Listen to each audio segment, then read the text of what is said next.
तो आपने देखते हैं। कहा कि हाँ, जो अल्पसंख्यकों के बीच में कांग्रेस की जो एक एक्सेप्टेबिलिटी है और उनके प्रति जो एक लगाव है जो थोड़ा सा अब झुक रहा है कांग्रेस की तरफ से, तो क्या मौसम तो ठीक है, बर्फबारी है, हो सकता है एयरपोर्ट बंद भी हो वहां पर और फ्लाइट्स आवाजाही उसकी बंद हो, तो कैसे आएंगे लीडर्स, वो भी एक एक्सक्यूज है। लेकिन क्या यही वो कारण है कि जितने भी जो राजनीतिक दल हैं वो कहीं ना कहीं अपनी एक दूरी बनाने की कोशिश कर रहे हैं? कांग्रेस ने पहल करके लोगों को इनवाइट तो किया है, लेकिन आज अगर विपक्षी दल एक स्टेज पर नहीं खड़े दिखते तो उससे क्या संदेश जाएगा?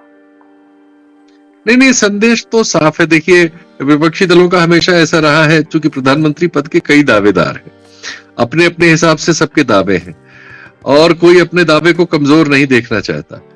कांग्रेस से ही सब हिस्सा बांट करना चाहते हैं। कांग्रेस बहुत कमजोर थी और इसलिए वो झुकी हुई थी, लेकिन जब कांग्रेस में ताकत आएगी तो फिर एक ये स्थिति तो बनेगी कि उन्हें कांग्रेस को स्वीकार करना पड़ेगा। जैसे पहले ये बात हो रही थी कि नीतीश कुमार शायद संयुक्त मोर्चे के उम्मीदवार होंगे और उनकी श्रीमती गांधी से एक मुलाकात भी हुई थी पहले और फिर इस समय मुलाकात तय थी। इस बीच राहुल गांधी की जो पदयात्रा हुई, राहुल गांधी को जो चर्चा मिली, इसने पार्टी के भीतर भी और बाहर भी दूसरी चर्चाओं को बल देना शुरू किया। तो नीतीश कुमार इधर हिलडुल रहे हैं और उनकी अगली मीटिंग नहीं हो पाई है।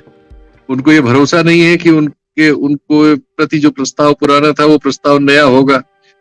तो और एक फैक्चुअल पोजीशन ये है कि अगर मान लीजिए कांग्रेस 60-65 सीट वाली भी पार्टी आज की तारीख में है और अगले चुनाव में वो 2 राज्यों में भी सरकार में है और 2-3 राज्यों में वो विपक्षी दल है, तो ऐसी सूरत में और दूसरे लोग 1 राज्य या 1.5 राज्य वाले हैं, तो ऐसा या नीतीश कुमार तो आधे राज्य वाले भी कह लीजिए, उससे भी कम है। तो अब ऐसी सूरत में प्रैक्टिकल पोजीशन ऐसी नहीं बनती। तो ये सब सवाल खड़े हो रहे हैं जी, जो मैं आपसे अब करना चाहूंगी कि ठीक है, अब आज का तो ये समापन समारोह जैसे भी है हो जाएगा, यात्रा सफल रही, इसमें कोई दो राय नहीं है। राहुल गांधी की छवि में जिस तरीके से सुधार हुआ उसमें भी कोई संशय नहीं है। लेकिन अब कांग्रेस के आगे चुनौतियां क्या हैं और राहुल गांधी के लिए क्या चुनौतियां हैं? क्योंकि भारत जोड़ो यात्रा के साथ ही साथ हाथ से हाथ जोड़ो यात्रा कांग्रेस ने शुरू किया है, उसको जबकि इतना ट्रैक्शन नहीं मिल रहा है जितना भारत जोड़ो यात्रा को मिला था। तो अब जो कांग्रेस का रोड मैप है वो अपना रोड मैप किस तरीके से बनाएगी? क्या यात्रा पर फोकस किया जाएगा या फिर जो अभी त्रिपुरा में चुनाव है, फिर मई में कर्नाटक में चुनाव है, कांग्रेस उस पर फोकस करेगी? जो अब बड़ी रणनीति है जिसकी तरफ लोग देखेंगे, जिसको लेकर लोग सवाल पूछेंगे, तो कांग्रेस की क्या रणनीति आपको लगती है कि अब होगी?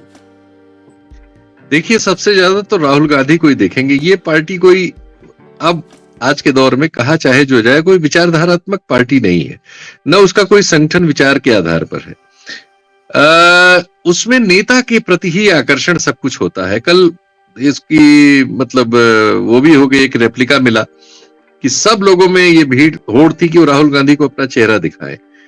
और ये इस तरह की पार्टियों में ये समस्या होती है कि सारा जो नीचे से संगठन कथित तौर पर आता है वो बाकी सारे काम छोड़ के उसके यहाँ सबसे ज्यादा ये होता है कि नेता के इर्द गिर्द कौन सबसे ज्यादा है, कौन करीब है, कौन नए समीकरणों को पहले समझ रहा है, उनके साथ तालमेल बिठा रहा है। तो ये पार्टियां नेता की ओर देख के चलती हैं। तो इसीलिए अब राहुल गांधी अगले दिनों में क्या करेंगे इस पर इस पार्टी का भविष्य निर्भर होगा। अभी तो उनकी एक इमेज आ गई है, उन्होंने एक हाइट हासिल कर ली है। ये ऐतिहासिक यात्रा है, ऐसा कहाँ हुआ इस देश में। उन्होंने एक छवि हासिल की है और उसको कमाया है बाकायदा अपनी मेहनत से, कड़ी लगन से। लेकिन राहुल गांधी का जो रोल है पार्टी में क्या होगा एग्जैक्टली? और जो बात आप कह रहे थे कि अगर सब कुछ राहुल गांधी के इर्द गिर्द है, तो जैसे अगर हम बीजेपी को देखते हैं, हालांकि ये तुलना यहाँ पर करना ठीक नहीं है, लेकिन एक उदाहरण दे रही हूँ कि जैसे अभी प्रधानमंत्री नरेंद्र मोदी ने ये कहा कि देखिए फिल्मों के बारे में ऊल जलूल बयान मत दीजिए, तो पठान फिल्म को लेकर सारे चुप हो गए। लेकिन ये चीज कांग्रेस में नजर नहीं आती है कि अगर मल्लिकार्जुन खड़गे ये बात कह दे या राहुल गांधी कह दे तो भी सचिन पायलट या फिर दिग्विजय सिंह जैसे हाल में उन्होंने बयान दिया जो कि वो बैकफायर ऐसा किया, लगा कि कांग्रेस को है। तो जो राहुल गांधी का जो रोल है ऐसे में क्या होगा? आपको क्या लगता है कि किस रोल में नजर आएंगे? क्या वो आइडियोलॉजिकल मेंटर होंगे या फिर जो पूरी जो डिसीजन मेकिंग है वो उनके अराउंड सेंटर करेगी? कैसे होगा? इस चीज को लेकर क्लैरिटी बहुत ज्यादा अभी नहीं लग रही है। नहीं, वो क्लैरिटी जो कांग्रेसी है उसमें पूरी क्लियर है, उसको कोई कंफ्यूजन नहीं है। मीडिया में हमें ये पूरा हक है कि हम उस पर सवाल करें और उससे कंफ्यूजन भी पैदा होता है। उनको सबको क्लियर है कि ठीक है, मल्लिकार्जुन खड़गे चुन लिए गए हैं, लेकिन पार्टी गांधी परिवार की है, पार्टी के नेता गांधी ही हैं, वही हो सकते हैं, उन्हीं की स्वीकृति है, और इसीलिए जहां वो होते हैं वहीं सबका ध्रुवीकरण होता है। तो आपने कहा कि हाथ से हाथ जोड़ो यात्रा को उस तरह से सफलता नहीं मिल रही, उसकी भी वजह यही है। जिस दिन राहुल गांधी हाथ से हाथ जोड़ो यात्रा करने लगेंगे, उसको सफलता या असफलता जो है मिलने लगेगी।